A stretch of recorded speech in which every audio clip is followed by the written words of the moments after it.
उत्तर प्रदेश सरकार द्वारा निबंधन कार्यालय का निजीकरण करने के विरोध में तहसील सदर के सभी अधिवक्ता, दस्तावेज लेखक, टाइपिस्ट, स्टाम्प वेंडर आदि 3 मई से कार्य बहिष्कार कर धरना प्रदर्शन कर रहे हैं।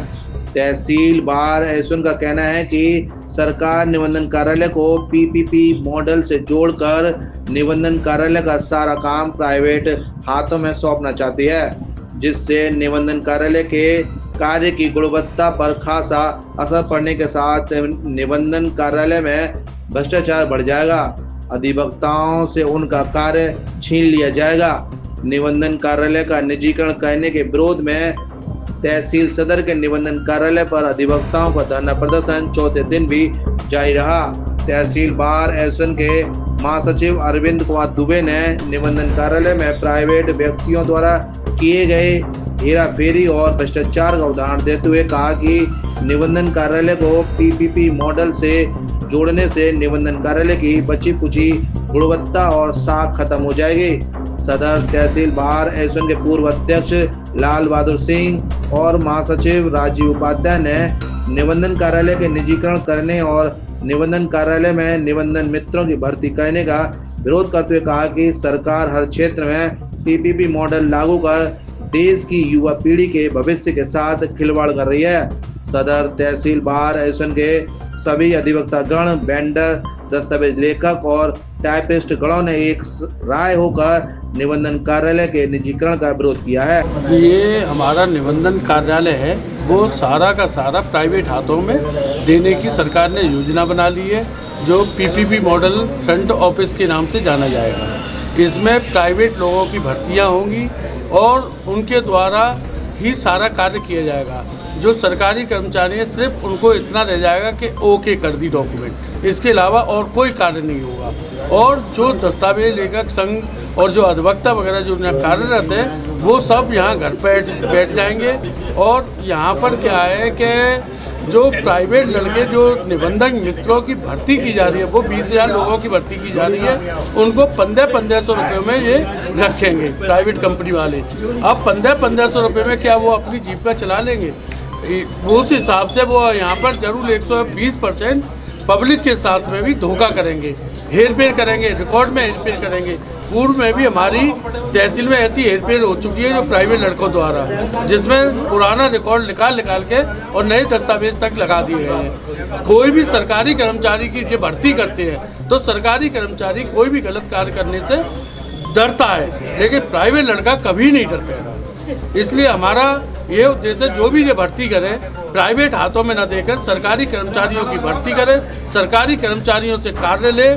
और ये बहुत महंगा डिपार्टमेंट है, बहुत ही खुफिया डिपार्टमेंट है, इसमें डॉक्यूमेंट का मामला है, इसमें पूरा भारत देश निर्भर है और डिपेंड है किसकी डॉक्यूमेंट को कहाँ निकाल के वो कर दें, कोई भरोसा नहीं है। जब किसी पब्लिक की डॉक्यूमेंट जब वो अंदर से निकलवाएगा उसकी जगह दूसरी डॉक्यूमेंट निकलेगी तो वहाँ वो एकदम अटैक भी आएगा, उसको जनहानि भी होगी।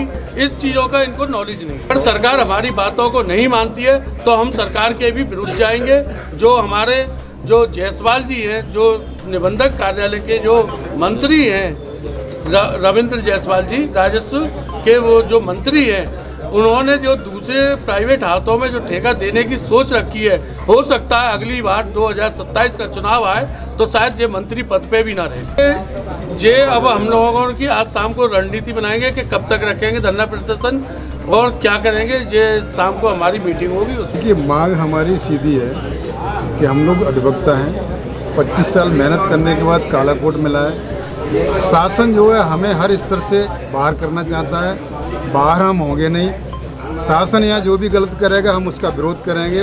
हमारी मंशा सिर्फ है कि शासन अपने ऑफिस में कोई बदलाव दे दे, किसी भी प्राइवेट ऑफिस को किसी को भी कन्वर्ट ठेका दे दे, लेकिन हमारे कार्य में कोई हस्तक्षेप ना करे। हमारा जो वैदिक कार्य है हमें अपना अधिकार मिलता रहे, हमें कोई आपत्ति नहीं। बाकी यहाँ जो सरकार की जो मंशा है वो सीधा सीधा इस ऑफिस को प्राइवेट करने की। और आप देखिए ये विधिक ऑफिस है, इससे हमारी पीढ़ी दर पीढ़ी के सभी के टाइटल यहीं से सिद्ध होते हैं। अभी अभी आपने देखा होगा पिछले 10 से 15 साल में यहाँ SIT का प्रकरण बना, बहुत सारा फर्जीवाड़ा हुआ। अगर यही चीज़ प्राइवेट में चलेगी तो वो क्या अच्छा काम करेगा? मैं एक एग्जाम्पल ले लेता हूँ। अभी सरकार ने कुछ दिन पहले जो आय जात निवास जितने भी सर्टिफिकेट थे वो सारे के सारे ऑनलाइन कर दिए। आज की डेट में उन जितने भी केंद्र हैं उन पे जन सुविधा केंद्रों पे क्या हाल है आप देखिए। जहाँ 500 का मिल जाता है वो जारी हो जाता है, जहाँ 50 मिलता है जारी नहीं होता है। वही हाल रजिस्ट्री ऑफिस में होगा।